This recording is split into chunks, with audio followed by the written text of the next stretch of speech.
مگه میشه؟ مگه با عقل جور در میاد؟ یه نفر این همه سال منتظرش هستین و فکر کنین زنده است؟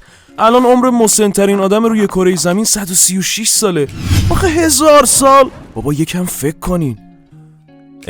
مگه قرآنو نخوندی؟ خب آره معلومه که خوندم.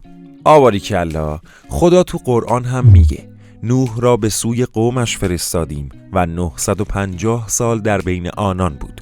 خب بعد تازه علمای شما این عمر ذکر شده در قرآن رو فقط مدت تبلیغ و رسالت حضرت نوح میدونن و مجموع عمر حضرت نوح رو از 1050 تا 1700 سال ذکر کردن.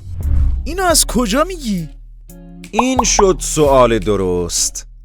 بذار الان منبعش رو هم میدم ببینی. آلوسی از مفسرین مشهور اهل تسنن توی کتاب روح المعانی به اقوال علمای شما در این رابطه اشاره میکنه. خب این که برای زمان گذشته و قبل پیامبر اسلام بوده. اگه میتونی مثالی برای زمان الان داری برام بیار. الان کسی رو بهت معرفی میکنم که نه تنها قبل از پیامبر اسلام زنده بوده بلکه تا به الان هم زنده است. این شخص حضرت عیسی است که ما مسلمونا چه شیعه و چه اهل تسنن اعتقاد داریم ایشون تا به الان زنده هستن. عجب، تا الان بهش دقت نکرده بودم.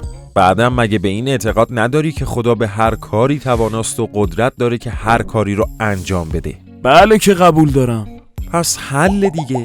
همین خدایی که به حضرت عیسی و حضرت نوح این همه عمر طولانی داده، مثل آب خوردن هم میتونه به حضرت مهدی تا هر وقت که خودش صلاح بدونه عمر طولانی بده، مگر اینکه شما همچین قدرتی رو از خدا قبول نداشته باشی. نه بابا، مگه میشه؟ مگه داری مسلمونی رو که قدرت خدا رو انکار کنه؟